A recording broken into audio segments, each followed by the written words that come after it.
Hey, take care of this, will you? Daniel, my husband of 8 years, barely looked at me as he flung his leather bag across the room, its contents scattering like fallen leaves in autumn. The bag landed with a thud, papers spilling out onto the hardwood floor. I sighed, a familiar sense of resignation washing over me. Lately, this was how our conversations usually began, or rather, his orders. I bent down, gathering the strewn papers, when a particular document caught my eye.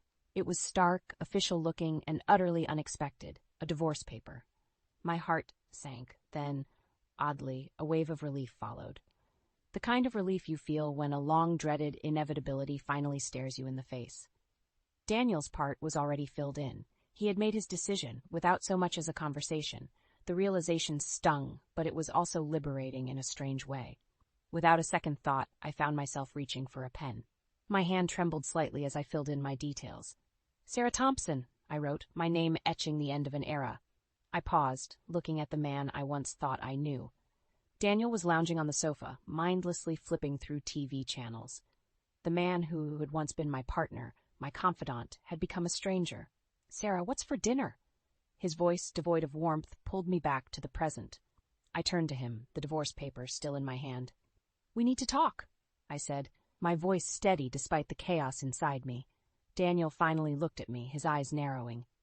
What about? This. I held up the paper. His expression changed from indifference to surprise, and then to something I couldn't quite decipher. You found that, huh? He finally said, a smirk playing on his lips. Yes, I did, and I've made my decision, I replied, my own voice laced with a firm resolve I didn't know I had. The room filled with a heavy silence, one that spoke volumes more than our brief exchange of words. It was the silence of a chapter closing, of a new beginning taking shape amidst the ruins of the old. As I stood there, holding the symbol of our failed marriage, I realized this was just the beginning. The journey ahead would be challenging, but for the first time in years, I felt a sense of control over my own destiny. The silence lingered in the air long after Daniel had retreated to our bedroom, leaving me alone with my thoughts. The stillness of the room was a stark contrast to the turmoil inside me. I sat down on the couch, the divorce papers still clutched in my hand, and my mind began to drift back to the beginning, to the days when everything seemed so promising. We had met at a networking event for professionals. Daniel, with his charismatic smile and confident demeanor, had seemed like a breath of fresh air. Sarah Thompson, right? I've heard a lot about your marketing skills, he had said, extending a hand that I shook, unaware of how significantly this moment would alter my life. Our conversation flowed effortlessly, and soon we were meeting for coffee, then dinner, and before I knew it, we were inseparable. Daniel was attentive, kind, always knowing what to say to make me laugh. I remember thinking how lucky I was to have found someone who understood me so well. As I sat on the couch, lost in the memories of our early days, a stark realization hit me. Those days were long gone, replaced by a cold indifference that had crept into our marriage so subtly that I hadn't noticed until it was too late. I thought back to the little things that started to change after our wedding, the way Daniel's sweet messages became less frequent, how our conversations turned from deep and engaging to functional and brief. It was a gradual shift, one that didn't alarm me at first. I had convinced myself that this was just what happened in marriages over time. Comfort, I told myself, often replaced passion. But comfort didn't mean disrespect. It didn't mean coming home to a husband who barely acknowledged your existence unless he needed something. The man I had fallen in love with, who had promised to be my partner in life, had slowly morphed into someone I no longer recognized. The sound of a car outside snapped me back to reality. I glanced at the clock. It was late. I had been sitting there, lost in thought, for hours. The house was quiet, Daniel likely asleep, uncaring of the storm he had unwittingly unleashed in me. I stood up, my resolve strengthening. The Sarah who walked into this room a few hours ago was not the same Sarah now. The discovery of the divorce papers had opened my eyes to a truth I had been avoiding.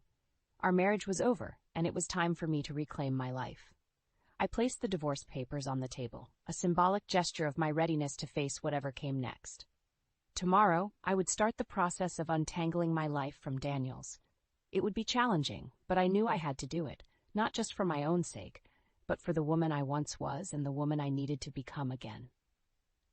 As I headed to bed, a sense of determination filled me. The road ahead would be filled with obstacles, but I was ready to face them head-on. This was not just the end of my marriage, but the beginning of a new chapter in my life. The morning light spilled into the bedroom, casting a warm glow on the walls.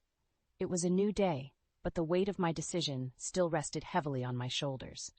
As I made my way to the kitchen, the house felt unusually quiet, almost as if it were holding its breath, waiting for what was to come. Daniel was already up, sitting at the dining table, his eyes fixated on the morning paper. The air between us was thick with unspoken words, a stark reminder of the distance that had grown between us. I busied myself with making coffee, the familiar routine providing a semblance of normalcy in the chaos of my emotions. The aroma of freshly brewed coffee filled the kitchen, a comforting presence in an otherwise tense atmosphere. "Sarah," Daniel's voice broke the silence, his tone surprisingly soft. I turned to face him, my heart pounding. "Yes?"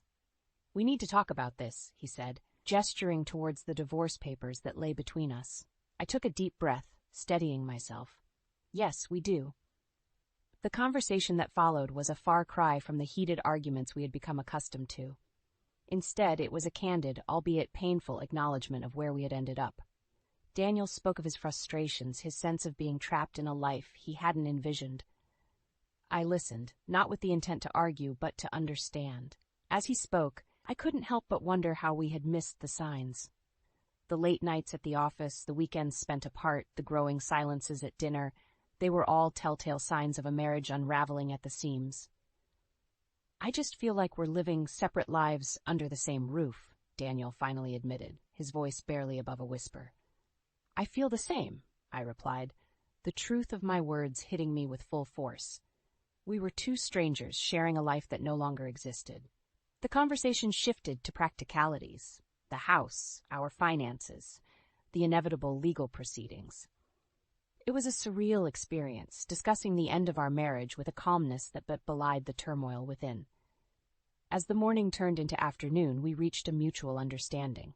The divorce was inevitable, but we would handle it amicably, respecting the love that once was. After Daniel left the house, presumably to meet with a lawyer, I found myself alone with my thoughts. The finality of our conversation had left me drained, yet there was an underlying sense of relief. The veil of pretense had been lifted, and in its place was a clarity that had been missing for years.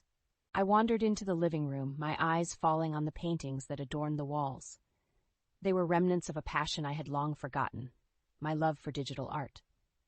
In the early years of our marriage, I would spend hours creating vibrant landscapes and abstract designs, losing myself in the colors and shapes. But as my marriage began to crumble, so did my desire to create. Standing there, surrounded by my own art, a spark ignited within me. It was a reminder of who I was before, a woman with dreams, passions, and a zest for life. A woman who deserved more than the shadows of a loveless marriage. In that moment, I made a decision. I would not only reclaim my life, but also my passion. I would start painting again, not just to fill the void left by my broken marriage, but to rediscover the part of me that I had lost along the way. With renewed purpose, I turned on my computer and opened my digital art software, a familiar welcome screen greeting me. It felt like coming home. As I began to sketch, the lines and colors flowing effortlessly from my fingertips, a sense of peace enveloped me. It was the peace of a woman who had faced her fears, who had taken the first step towards a new beginning. Days turned into weeks as I navigated the murky waters of divorce proceedings. Despite the amicability we had agreed upon, each meeting with Daniel felt like retracing steps in a dance we no longer understood. However, amidst this turmoil, I found solace in my rediscovered passion for digital art. The more I immersed myself in my creations, the more I felt the pieces of my old self falling back into place. One evening, as I sat in front of my computer, lost in a complex design, a series of pings from my phone broke my concentration. It was Ethan, our son. "Mom, can we have dinner this weekend?" "I have some news," his message read. Ethan had been our one constant source of joy. His light-hearted nature and youthful optimism had often been the glue that held us together in our darker days. I replied immediately, agreeing to the dinner. Saturday arrived, and I found myself sitting across from Ethan at our favorite Italian restaurant.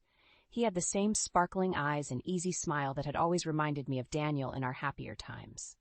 "So, what's this news you have?" I asked, trying to sound casual. Ethan's smile widened. "I'm getting engaged," he announced, his excitement contagious. I felt a burst of happiness for him, mixed with a tinge of sadness for the family life we could no longer give him. "That's wonderful, Ethan. Tell me about her." As Ethan shared stories about his fiancée, his plans for the future, I couldn't help but reflect on the cycle of life. Here was my son, on the cusp of building his own life, his own family, while mine was unraveling. The dinner continued with light-hearted chatter, but my mind kept drifting back to Daniel. I wondered if he knew about Ethan's engagement, if it mattered to him at all. Driving home later that evening, a sense of loneliness enveloped me.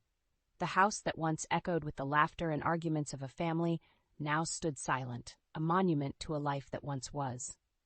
In the days that followed, as I worked on my art, I found myself reflecting on the bonds that had once tied us as a family. Ethan had always been our anchor, but even he couldn't prevent the drifting apart of two people who had lost their way. My thoughts were often interrupted by memories of Daniel's recent interactions with Julia, his coworker. I remembered the late-night calls, the weekend meetings that he insisted were for work. I had trusted him, never questioning his loyalty. But now doubt crept in, its insidious tendrils wrapping around my heart. Was there more to Daniel's relationship with Julia than just work? The thought nagged at me, an itch that I couldn't quite reach.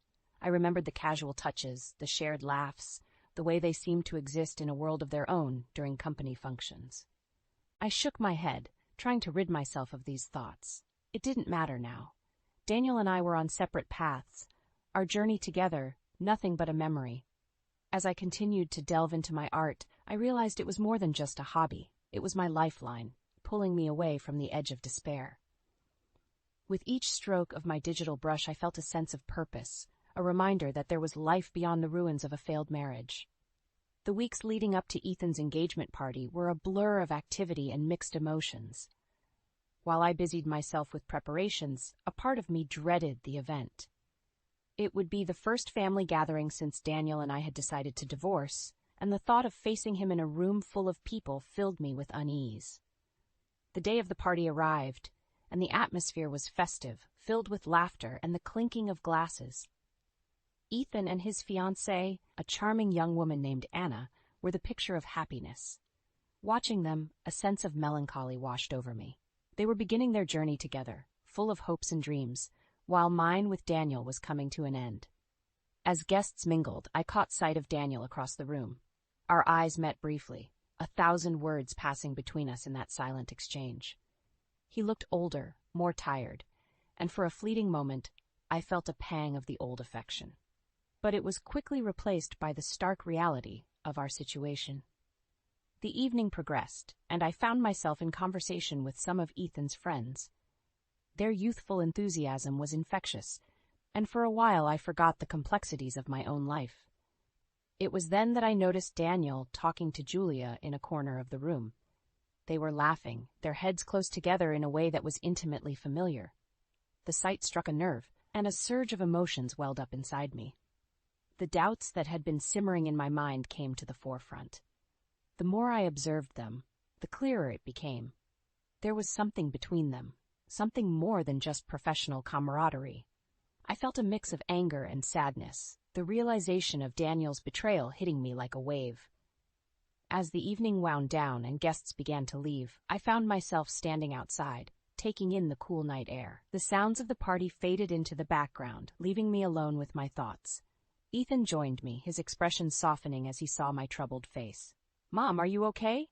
he asked, concern etched in his voice. I forced a smile. "Yes, I'm fine, just a little tired, that's all." Ethan looked at me, his eyes searching for the truth. "Mom, you know you can talk to me about anything, right?" I nodded, grateful for his support. "I know, honey, and I will. Just not tonight." He hugged me, a gesture of comfort that brought tears to my eyes. As he went back inside, I stood there, feeling the weight of the evening. The drive home was a reflection of my thoughts, long and winding. The sight of Daniel and Julia together had confirmed my suspicions, and with that confirmation came a sense of closure. I realized that it was time to let go, not just of Daniel, but of the life we had built together. As I lay in bed that night, the events of the evening replayed in my mind. The laughter, the music, and most of all, Daniel and Julia. It was the end of a chapter, but as with all endings, there was also the promise of a new beginning. In the weeks following Ethan's engagement party, I found myself in a state of introspection. The revelation of Daniel's relationship with Julia, though painful, had given me a sense of closure. It was as if a final piece of the puzzle had fallen into place, allowing me to see the complete picture of our failed marriage. With this newfound clarity, I threw myself into my art with a vigor I hadn't felt in years. My digital canvases became a kaleidoscope of emotions, each piece reflecting a different facet of my journey: pain, hope, resilience. It was therapeutic, a way to channel my feelings into something tangible and beautiful. Meanwhile, the divorce proceedings were moving along, albeit slowly. Daniel and I had settled into a routine of distant yet cordial interactions, a far cry from the turbulent exchanges of our earlier meetings. It was a strange kind of dance, two people moving around each other, careful not to step on old wounds. One afternoon, as I sat working on a particularly intricate design, my phone rang. It was the lawyer, informing me that the divorce was finalized. The words hit me with an unexpected force. Even though I had been preparing for this moment, the finality of it left me feeling oddly hollow. In the days that followed, I found myself reflecting on the journey that had brought me here. The young, hopeful woman who had married Daniel, full of dreams and aspirations, was now a more mature, seasoned version of herself. I had lost some of my naivety, but in its place I had gained strength and a deeper understanding of myself. One evening, as I sat gazing at the latest piece I had created, a vibrant depiction of a phoenix rising from the ashes, Ethan called. "Mom, I wanted to talk to you about something," he said, his voice serious. We met at a small cafe the next day. Ethan's expression was a mix of excitement and apprehension. "Anna and I were talking, and we'd like you to move in with us after we get married," he blurted out. The offer took me by surprise. "Ethan, I can't intrude on your new life like that," I protested, touched by his concern but wary of imposing. "It's not an intrusion, Mom. We want you there. Anna loves the idea, and I don't want you to be alone." His words warmed my heart. Here was my son, embarking on a new chapter in his life, yet still looking out for me. It was a testament to the bond we shared, one that had only grown stronger through the trials of the past year. After much discussion, I agreed. It was a new beginning, not just for Ethan and Anna, but for me as well. A chance to be part of their life, to share in their joys and challenges, while also giving myself the space to continue my own journey. As I packed up my belongings over the next few weeks, I felt a sense of bittersweet nostalgia. Each item, each piece of art, was a reminder of a life lived, of lessons learned, and of the resilience that had carried me through. Moving day arrived, and as I stepped into Ethan and Anna's home, I felt a sense of belonging. It was a new environment, but one that was filled with love and warmth. Ethan and Anna had gone out of their way to make me feel welcome, setting up a small studio for me to continue my art. In the days that followed, I found a new rhythm to my life. I spent my mornings working on my art, exploring new techniques and styles. In the evenings, I would join Ethan and Anna for dinner, sharing stories and laughter. It was during one of these dinners that Ethan turned to me, a serious look in his eyes. "Mom, how are you really doing? After everything with Dad, I mean." I took a moment to reflect, then smiled. "I'm doing okay, Ethan. Better than okay, actually. I've found a new purpose in my art, and being here with you and Anna has given me a sense of family that I thought I had lost." Ethan smiled, relief evident in his eyes. "I'm glad, Mom.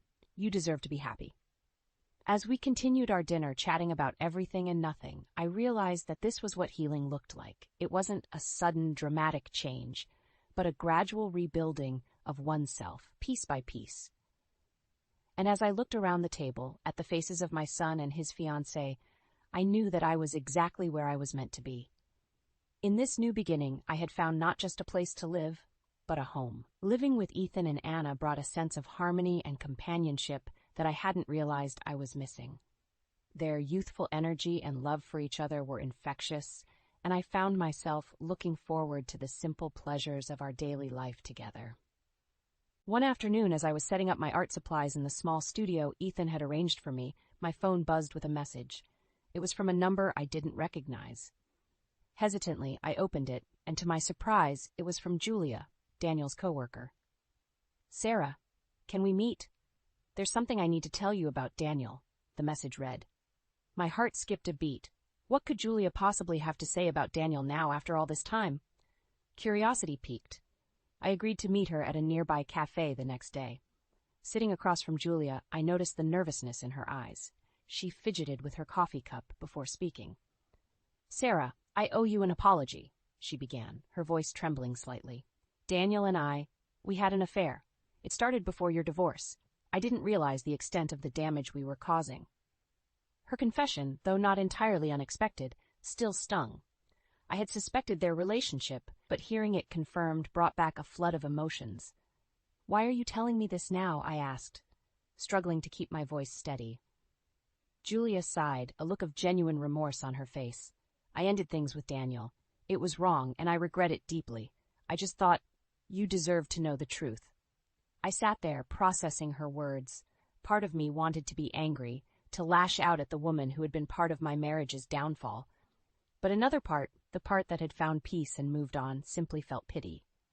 "Julia, what's done is done," I said finally. "I appreciate you telling me, but I've moved on. I hope you can too." Leaving the cafe, I felt a weight lifted off my shoulders. Julia's confession had closed the final chapter on a part of my life that was now firmly in the past. Over the next few months, my life settled into a comfortable routine. My art was flourishing, with several pieces being featured in local exhibitions. Ethan and Anna's wedding was fast approaching, and the excitement in the house was palpable. As I watched Ethan and Anna together, so full of love and hope for the future, I couldn't help but reflect on my own journey. The pain of the past had given way to a quiet strength, a resilience I hadn't known I possessed. The wedding day arrived, a beautiful ceremony filled with laughter, tears, and an overwhelming sense of joy. Watching Ethan and Anna exchange their vows, I felt an immense pride for the man my son had become. After the wedding, as guests mingled and danced, I found myself standing alone for a moment, taking it all in. It was then that I saw Daniel, standing a short distance away, watching me. Our eyes met, and for a brief moment, time stood still. There was so much I wanted to say, so many questions I wanted to ask. But as I looked at him, I realized that none of it mattered anymore. Daniel nodded slightly, a silent acknowledgement of everything that had passed between us. Then, turning away, he disappeared into the crowd. As I rejoined the celebration, a sense of peace settled over me. My journey had been long and fraught with challenges, but it had led me here, to this moment of contentment and hope. Life, I realized, was a tapestry of experiences, each thread woven with its own story. Some were dark, others bright, but all were essential in creating the larger picture. And as I danced with Ethan, my heart full of love and gratitude, I knew that my tapestry was still being woven, each day adding a new and beautiful thread to the story of my life.